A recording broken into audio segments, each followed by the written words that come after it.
you're not going to want to miss this. These are the key players that are going to win you all of your fantasy basketball championships coming up after the All-Star break. Michael Bolton. Thanks, Josh. It's Michael Bolton here, and it's time for another episode of the Locked On Fantasy Basketball Podcast. Let's get to it. Let's get to it, indeed. You are Locked On Fantasy Basketball, your daily fantasy basketball podcast, part of the Locked On Podcast Network.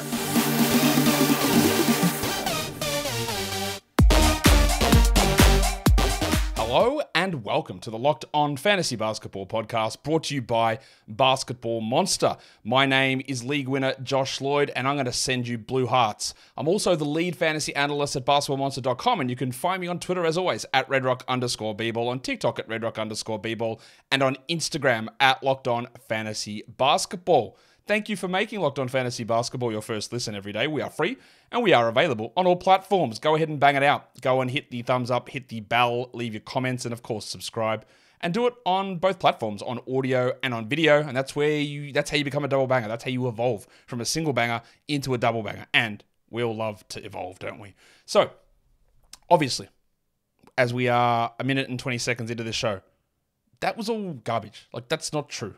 I'm not talking about these guys are guaranteed to be a winner for your league. That just doesn't exist, right? That is just such a hyperbolic statement. I saw an interaction on Twitter over the weekend where someone was claiming someone was a league winner, and then someone else popped in with this guy's a league winner. It's like, bro, not everyone's a league winner. Like, your 10th best player is not a league winner. It doesn't work that way, and there's going to be so much stuff going on. So I am trying to do this, because we've got a little bit of time here in the break, just to bring some names to your attention. We are talking about 13 different names, I believe.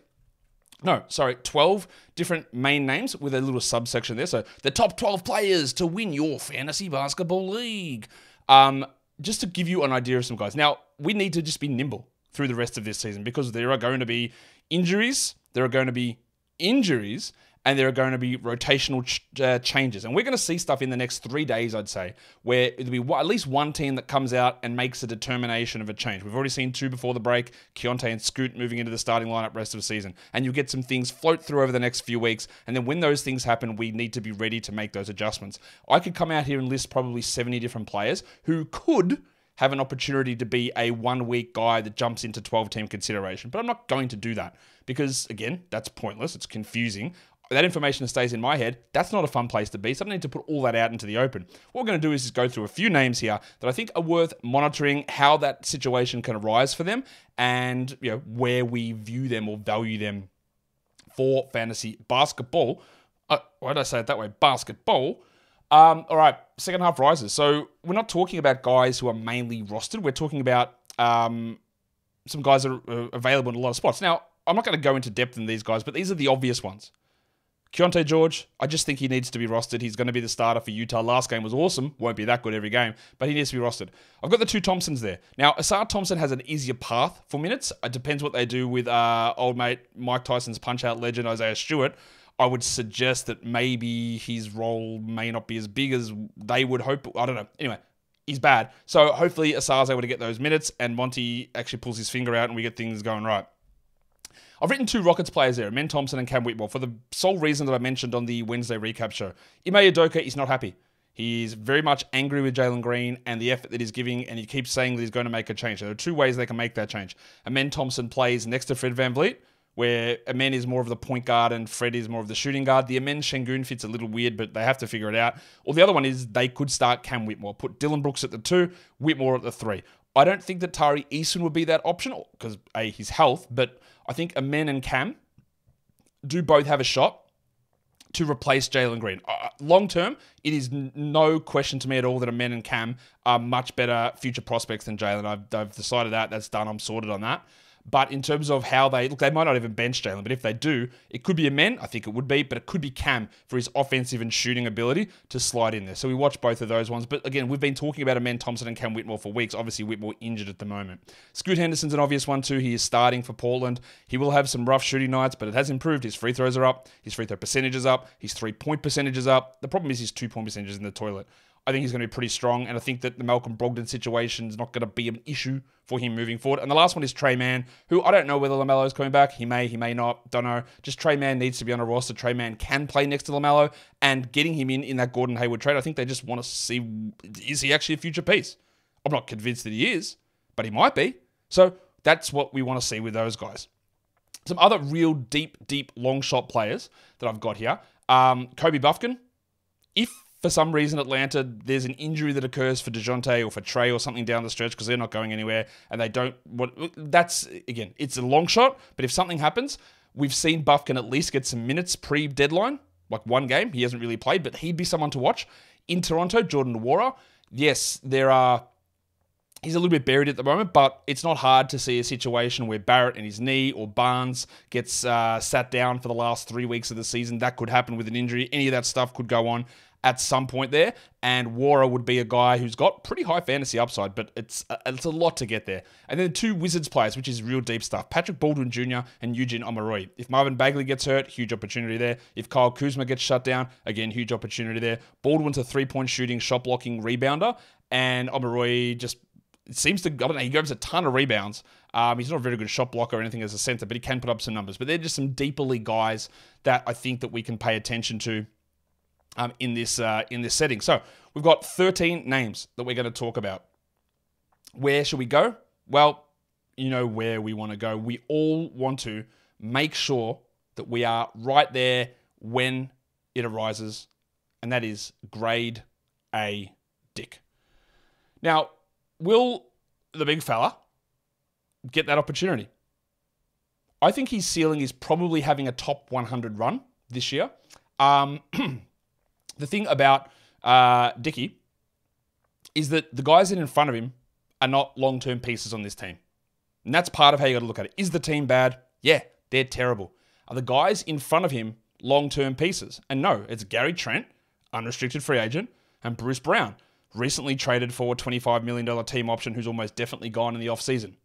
So there will be, and we have seen it, this is all building. It's why I hope you listen to this show. It's why I do the work that I do, is to try and find these little trends. And about 4 weeks ago, we heard Darko Rajakovic be like, yeah, we just want Gradey in there because we want to see how he reacts in certain lineups and how he runs with our starters and what he does under certain pressure situations. So he barely played the first 40 games of the season. And now he's playing closing run.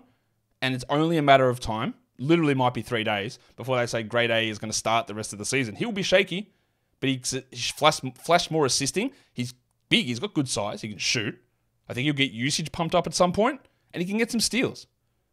Just, this is, I don't know if it's the number one thing that I'm after, but if there was anything I was going to sit on, any player I was going to sit on, waiting to see what happens in the next week, I'd probably sit on Dick, because I just think that opportunity is pretty clear for him. They've given all those indications that they're really ready to buff it, and I can see it. I can see Dick going huge. Simple as that. Today's episode is brought to you by Grammarly. Whatever type of work it is you do, whether it's me recording here, writing YouTube descriptions, you sending emails, you writing reports for your boss, communication is key. Emails, reports, presentations. It's equally important to whatever collaboration you're doing. You've got to get things done. You've got to get it across accurately and in an entertaining, honestly, no matter what you're doing, the driest report that you could be sending for work, if there's no level of interest, intrigue, entertainment in it, people are going to skim. They're not going to want to read it. Yeah? So Grammarly can help you with that stuff. Grammarly can come in and help you rephrase certain things, find grammatical errors that make things not flow, find ways to just say it in a different sort of phrasing, a different voice. Grammarly helps you make those changes with spelling, with grammar, with phrasing, gives you ideas as well. 96% of Grammarly users report that Grammarly helps them craft more impactful writing, and that is what you want. I was saying entertaining, but impactful. That's what you want. You want people to listen to it and go, cool. That makes sense. Grammarly works across 500,000 apps and websites, and by understanding your writing and context, Grammarly provides relevant, personalized suggestions. Their tone suggestions help you navigate even the most difficult work conversations. So make a bigger impact at work with Grammarly. Sign up and download for free at grammarly.com/podcast. That is GRAMMARLY.com/podcast. Easier said, done. Wow, that's a good tagline. Enjoy that. All right, so first one's out of the way. Gradey, prestige. Done. We're at the next one. Marcus Sasser in Detroit. Now, I didn't love the Pistons picking Sasser. That's documented. I've said that millions of times. The opportunity for him is a little crowded because we don't know what they're going to do with their coach being, honestly, bottom 2 coach in the NBA pretty clearly at the moment. And the presence of K, the presence of Ivy, the presence, amazingly, of Evan Fournier, and then Quentin Grimes are up. I could have had Quentin Grimes on this list as well. But I do think that there is going to be a point this season where Cade and they decide that, yep, his knee probably need to sit down. Or they might do something with Ivy along those lines as well and find a 30-minute role for Sasser. I do think that is possible. Sasser shot really well. The problem I have with Sasser long-term is I think he's too small to be a 2. I don't think he's a good enough passer to be a 1. And he's an older rookie already, so I don't really know where he fits. I don't see that starting long-term upside role. But I do see an opportunity as a very good shooter who can get some steals, some assists, and can score when things start to get wacky in terms of the rotation. There's a lot of things to overcome, a lot of obstacles there in Detroit, but he's a name that Monty has played consistently, even over Ivy at times, and he's already got like that semi-foot in. So if something does happen to one of those other starters, Ivy and Cade, or again, you could easily see a situation where one of those guys, or Cade, moves and plays more of the 3, that Sasser's role can improve. It's a little harder because of the coach and because they haven't given any sort of concrete information regarding his role and how they're valuing him, but it's worth looking at. This next one is very obvious, and maybe I should have had him on the obvious list earlier on, but we're talking GG Jackson. Now, GG still has a ton of issues for category leagues. He's shooting unbelievably from 3 at the moment. I think he's at like over 40%. Like the guy just struggled to hit any shots in college whatsoever. And what we are seeing with him at the moment is most of his shots from 3 at the moment are catch and shoot. But as players move out of the Grizzlies lineup, he's going to do more self-creation, and that's where you run into real efficiency problems. His shot blocking is also a little bit better than college, but assists, no. Rebounds, not that great. Free throws, not that great. Like, he has some real problems for a category league, like across the board.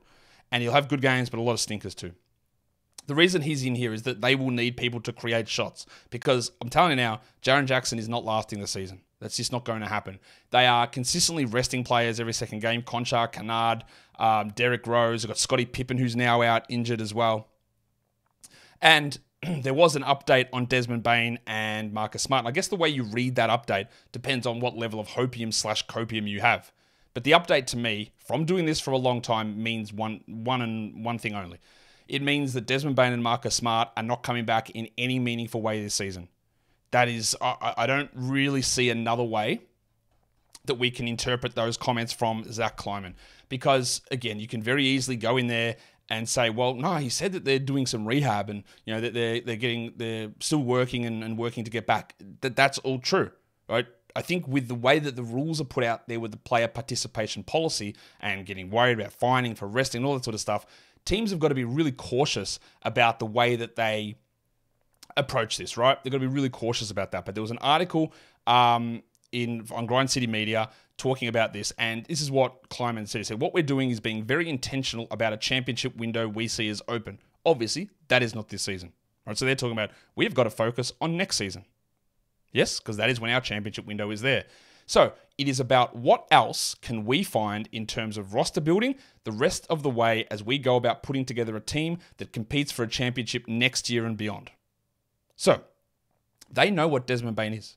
They know what Marcus Smart is. They know what Jaren Jackson is. That is their core. So what else can we find in terms of roster building the rest of the way as we go about putting a team together that competes for a championship? What that means is we don't need Desmond Bane back there, right? So there's number one thing. So then the question was asked about Bane and about Smart. Kleiman reiterated that Bane and Smart are progressing through the initial stages of rehab, and remain scheduled to be reevaluated sometime after next week's NBA's All-Star break. We'll be smart, Kleiman said, of the intentions that Bane and Smart could return this season. We're going to make sure that they're in position to be fully healthy. Now, you can say, yeah, like they're rehabbing, but we're just going to make sure they're fully healthy. this is all code for they're not coming back. Maybe I am wrong. And if I had the ability to go and drop Desmond Bain right now, if with open injured slots, no way I would do it. But I did say I would have done it when the initial grade 3 diagnosis came down, because I said that's a long-term injury and there's just no way that I think he's coming back in any meaningful way. And I think if he does come back, he might come back 3 games, go, ankle soreness, I'm done.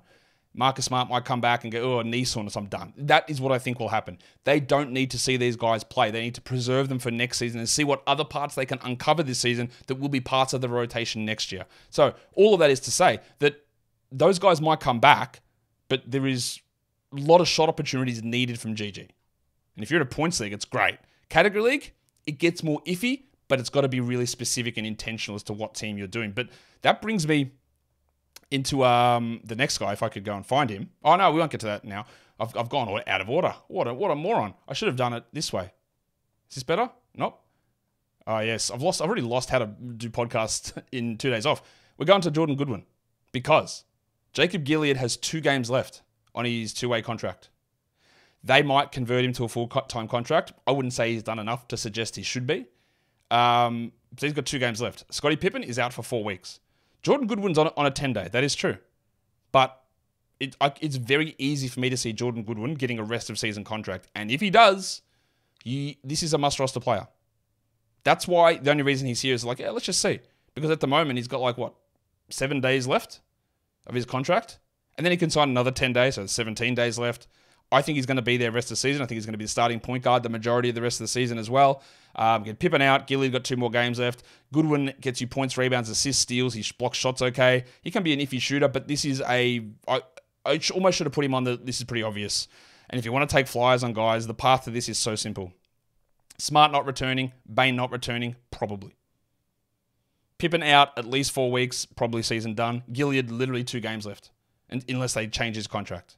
So there's a huge opportunity here for old mate Jordan Goodwin to be, honestly, a league winner. He's not a league winner. He's not. But to be useful enough for the majority of leagues, leaning more value in categories versus points, whereas GG leans more points than categories as well. Today's episode is brought to you by Nissan. Are you the kind of driver that likes to push things a little bit further? Do you ever wonder what adventure could be just around the corner? Our friends at Nissan have a lineup of SUVs with the capabilities to take your adventure to the next level. The 2024 Nissan Rogue is perfect for city drives and great escapes. Class-exclusive Google built-in is your always updating assistant to call on for almost anything. You don't have to worry about connecting your phone. Google Assistant, Google Play Store, Google Maps are built right into the 12.3-inch HD touchscreen infotainment system. The 2024 Rogue is the perfect mid-size crossover for your next adventure. And while you're looking at Nissan stuff, they've also got the 2024 Nissan Pathfinder. It has room for up to 8 in expansive cargo capacity and the advanced available 4x4 capabilities. With 284 horsepower and up to 6,000 pounds of towing, when adventure calls, the Pathfinder is there to answer. So take the Nissan Rogue, the Nissan Pathfinder, or the Nissan Armada and go and find your next big adventure. Shop nissanusa.com. Okay, let's go through the next ones. We're going to go to Brooklyn. Jalen Wilson. Jalen Wilson's in the rotation already. I said about Jalen Wilson about 2 to 3 months ago, just to keep an eye on what happens at the deadline. And they only traded away 1 player, but that's the start, Royce O'Neal. Wilson's a bit of an older guy coming out of college, out of Kansas, who sometimes has a bit of an iffy shot at times, but in a situation where this Nets team is going nowhere, and yes, they can't tank necessarily to keep their pick because they don't have their pick, but what they can do is guys who are sort of fringy or dealing with a lot of injuries, Cameron Johnson and Dorian Finney-Smith, who knows if he's going to be on this team long term. And honestly, with the play that Wilson's giving him, what's the difference between him and Dorian Finney-Smith at the moment? Is it that much different? I don't think Wilson's got a gigantically sky-high ceiling. I don't know that he does. But I do think that he's found a way to work into an every night rotation role. He's he's not a two-way guy. He's got an opportunity to work into a larger role, maybe be a starter for a few weeks here, and put up solid enough numbers. It probably does require a Johnson/Finney-Smith absence, but I can also just see him starting to outplay these guys and be someone where Jacques Vaughn just goes, sure, why not? Let's see what the big fella Jalen Wilson can bring. And then there's his teammate. This one's obvious. It's Day'Ron Sharpe. Now, with Ben Simmons and Nick Claxton both there, it's hard for Sharpe to play enough to matter. It's hard. But Nick Claxton's an unrestricted free agent. I don't know what Nick Claxton's intentions are, but I do know that there's so much noise around Nick Claxton leaving through free agency. There was so much noise of the Nets potentially looking to trade Nick Claxton at the deadline because they didn't know that he'd stay around. So, again, on a team going nowhere, Claxton's pretty good. He hasn't been quite as good this year as last season. Is there a chance that we get a switcheroo here? An injury crops up for Claxton, who had early ankle injuries. Is there a chance that Sharp just starts? Because if he does, that's a top 50 player. This is by far the highest ceiling player on this list. Scores with gigantic efficiency, not a bad free throw guy. Block shots, gets rebounds. Like, this guy is one of the best. Think Andre Drummond level rebounding. He's not far off that. This is an unbelievable per minute producer. Again, as they're currently constructed, it's really hard to see him get enough. Doesn't take much for Simmons to get hurt. I think Simmons and Sharp actually might work better than Simmons and Claxton. I'd need to check the numbers on that. But it's not hard to see something happening with Claxton at some point and them saying, well, Sharp might be our center of the future. Let's see what happens. Maybe. Let's go to Portland. I could throw a million names out here. This is the expert tanking team in the NBA. They've done it for years. Anthony Simons, Jeremy Grant, DeAndre Ayton are not lasting the season. Malcolm Brogdon, they're not lasting the season. They're not playing. And you might tell me, yeah, that's true. Well, but Simons is still young and they want to see. No, they've done this the last 2 years. Grant, obvious. He's the king of the March shutdown. Ayton's already had knee tendonitis. Malcolm Brogdon is Malcolm Brogdon. There's a chance, honestly, that Scoot doesn't play the end of the season. That's what this team does. Although I think he might. But there are plenty of opportunities here. Matisse Thybulle's going to be out of the rotation. I'm pretty confident on that. Tamani Kamara starting. He doesn't have a great fantasy profile. A name I want to watch who's just not rostered anywhere is Chris Murray. He was out of the rotation all season. He's worked his way in to be an 18, 19-minute-a-night player. And you could easily see the situation where you're starting Chris Murray at the 3 and Tamani Kamara at the 4. Or Murray plays 26 off the bench and Walker and Kamara start. It's very easy to see how that plays out. Murray is not as good, I don't think, as his brother. But there's still an opportunity here for him to get more minutes, more shots. His defensive stats were really good in college. They haven't 100% translated over because they never were, but there's a chance of this. And he's just one of those names that's going to move into at least last year, honestly, we were streaming Justin Manea in. Like, they will run anybody out there. There's going to be so many random blokes who get opportunities, but Murray's a first-round pick who they're going to get minutes into. I could have had Jabari Walker on this list. And he still is going to be an option, but I'm not going to include him here. I've talked about him enough. I don't have Tamani Kamara here because I just think that he has been starting the whole way through and we haven't really seen huge amounts from him. But the guy we have seen quite a bit out of is Murray's teammate, Dwop Reith. I don't think Ayton's lasting the season. Reith just got converted from a two-way to a standard contract, meaning they're going to run him out the rest of the year. He's not going to play much while Ayton's there, but he will get 26, 27 minutes a night down the stretch and be a useful, maybe top 80 player. In deeper leagues, you want to look at his backup, who'll be either Jabari Walker or Ibubaji as well, to get some of those minutes. Hopefully not Moses Brown. But Reith is someone that we've seen have success. He's a pretty high usage player as a center as well. He's a pretty decent assister. He can shoot. He's been, honestly, one of the best rookies this season. I know he's 28, but he should be in the discussion for all-rookie second team. He's been that good. And there is an opportunity here if we're trying to read the tea leaves of who's not going to play the rest of the year. And usually, again, most of this stuff doesn't take place until the end of March, the final 3 weeks of the season. But it's worth noting just in case we see an injury crop up for somebody a little bit earlier than that. We're going to go to San Antonio. I'm not going to have Bubble Champagne on here, but he is in discussion for that. I'm going to talk about Blake Wesley, who last season was one of the most inefficient players in the entirety of the NBA. It was just sad watching him, honestly. The shooting stuff was disgusting. He had some pretty interesting ability at Notre Dame. He got to the rim quite a bit. He just could never finish. But Wesley, over the last 2 weeks, is playing 18 minutes a night. And he's actually shooting 52% from the field this season. Because he's up to 62% overall from 2. Last season, he was at an embarrassing 30% from 2. So the reality is somewhere in the middle there. But on the other side, he shot 39% from 3 last season, and he's shooting 16% from 3 this season. So there's a lot that can change. But over his last 7 games, 4.4 assists in 18 minutes. That's interesting. And we feel pretty good that the team doesn't view Trey Jones as their long-term answer.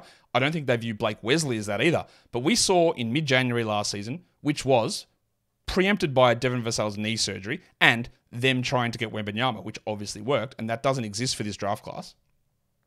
But can we start to see the Memphis Grizzlies moment for the Spurs where Johnson, Vassell, Jones start to like alternate games in and out, and Wesley keeps himself with a strong 23, 24-minute a night role, pushes up to 30 on a lot of nights, averages 7 assists and 12 points. I think it's possible. The other one that I want to talk about here for the Spurs is his teammate, Malachi Branham. Because again, if they start to do the stuff with Vassell, Branham is the clear path replacement. Branham is a player who doesn't have a very fantasy-friendly game, but what he can do is if players are out, he can just get up shots. He can score 20 very easily. He can do it relatively efficiently. He's shown an improvement in ball handling and passing, and just having an opportunity to see what he can bring, I think is something that we will see at some point this season. His numbers aren't very good. 2 assists in 20 minutes a game. He's shooting 43%. He's at only 18 usage, but I can see him running a 25 usage situation at some point this season. Now, there's a lot of guys on this team. Champagne is one of them. What if Victor Wembanyama doesn't play the end of the season? Well, Zach Collins is going to be a clear must-roster player. But again, that's not an unknown situation. We all know that one. Dom Barlow, if Collins' ankle's there, Dom Barlow would be a 12-team league guy. He's an option there. And Sidi Sissoko, the other one, who just has barely played, who would be a 30% shooter, but would be 6 points, 7 rebounds, 7 assists in 32 minutes. Maybe not 7 assists, 5 assists with 1.5 steals. And that has value as well.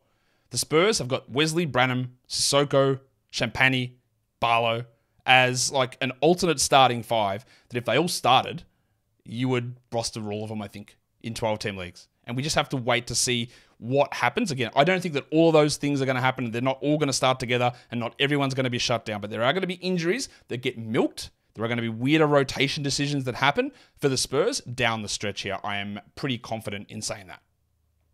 Let's do the next one. We're going to go to Utah. We've already talked about Keontae George, but the guy that was picked higher than Keontae George is Taylor Hendricks.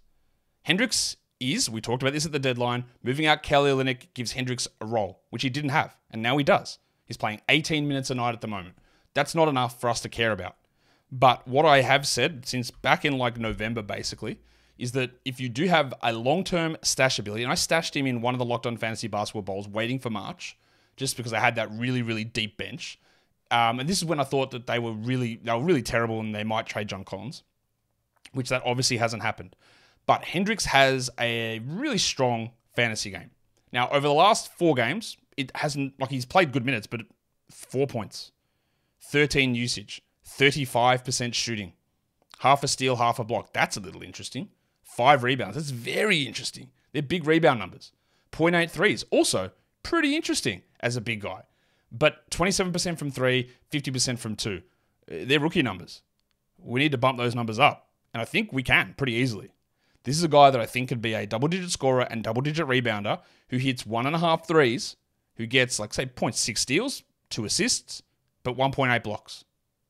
It's going to require a Danny Ainge tanking masterclass, which they've already started that. That means Markkanen sits, Collins sits, and we see how Hendricks and Walker work together. And then we see other random stuff go on. I could have included Bryce Sensabaugh, who has just not played at all.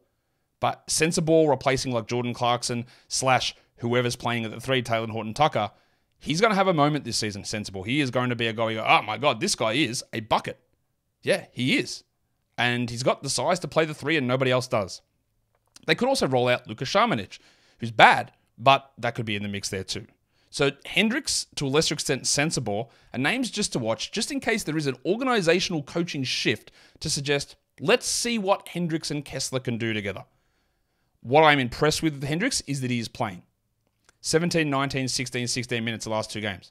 The shooting, not too good, except in his last 2 games, he's at 5 of 10, 50% shooting. He's had 2 steals, 12 points and 8 rebounds in 32 minutes. So let's just say 32 minutes. 12 and 8 with 2 steals on 50% shooting, that's pretty good. Getting to 32 minutes is the challenge, but it's something there.